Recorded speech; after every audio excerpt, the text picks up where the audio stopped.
Horror has the distinction of being one of the only film genres in which the audience expects an unhappy ending about as much as everything turning out for the best. Viewers do not expect comedies to end on a down note.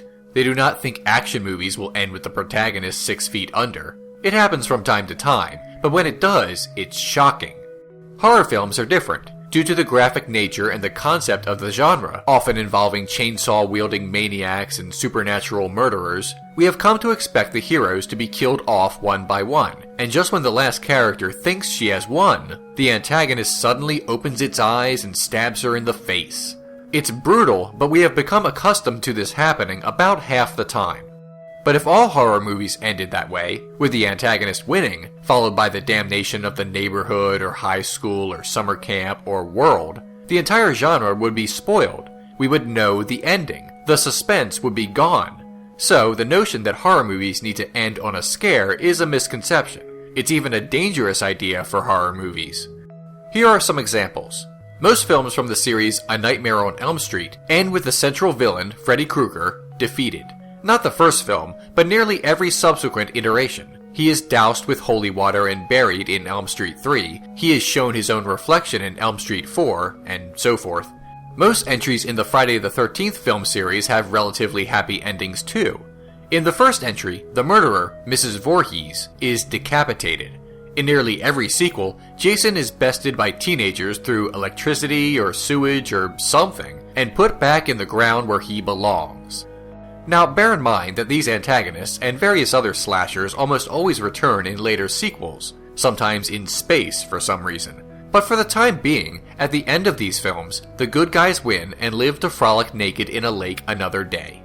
The Exorcist ends with Pazuzu gone and a little girl saved. Sleepy Hollow has a very happy ending. Event Horizon ends well for the remaining crew, and so on and so on. The idea is that if virtually all films in the horror genre had the maniac or demon or monster successfully killing every character, there would be no suspense left. We would already know the endings to every horror movie. Suspense is a key ingredient to this kind of film.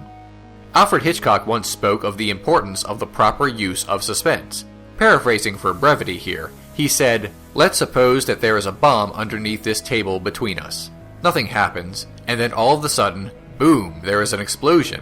The public is surprised, but prior to this surprise, it has seen an absolutely ordinary scene, of no special consequence. Now, let us take a suspense situation.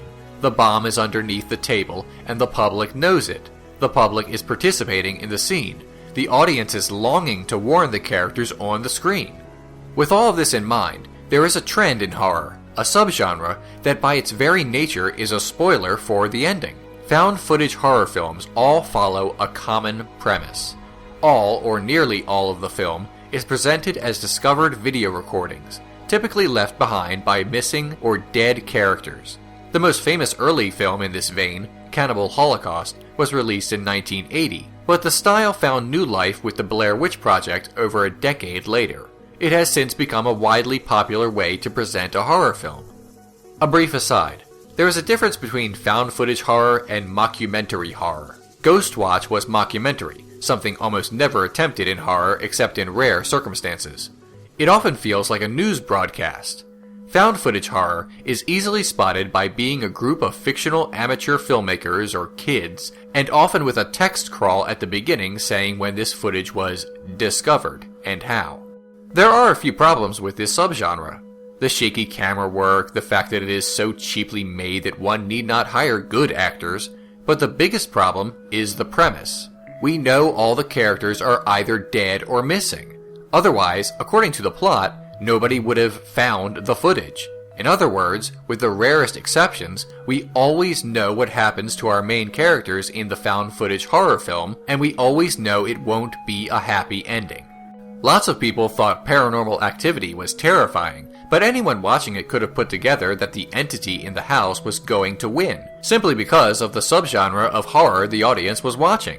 The happy couple was not going to get the best of the ghosts like in Poltergeist. One only needs to watch a few found footage horror films to put together the formula. The very premise demands a bad ending for all the characters.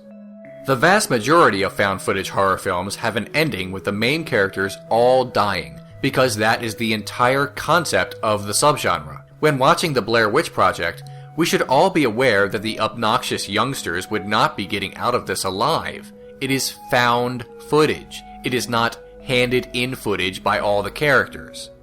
We are supposed to root for the heroes, the innocents who are being hunted by the monster. We are meant to care about them and wish for them to survive, holding our breath as the enemy draws closer, shouting at the screen and screaming when they are captured, because we were not sure they would live. We were hoping they would make it out and beat the monster. In found footage, we are robbed of this.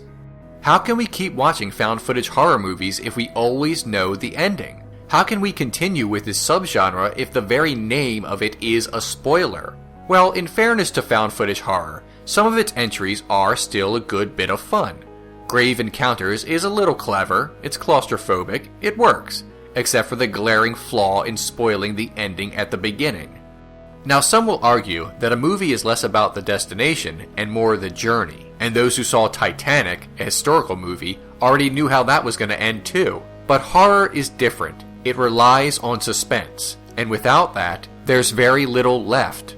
There have been a few retcons due to the sequels. This has actually changed the body count. Grave Encounters 2 brought back a character presumed dead in the original. The non-found footage sequel to The Last Exorcism showed the possessed girl from the first film to be alive after all. This is backward survival, though. The first movies were pretty clearly meant to be downer endings with everyone dead. Also, there are a few exceptions to this rule, but uncovering a found footage horror movie that does not have the same ending as everything else that shares its name is like searching for a needle in a haystack. Maybe the subgenre could do with a few more fake-outs, characters surviving in spite of what we call these movies. Is that so strange? There are no easy answers for this.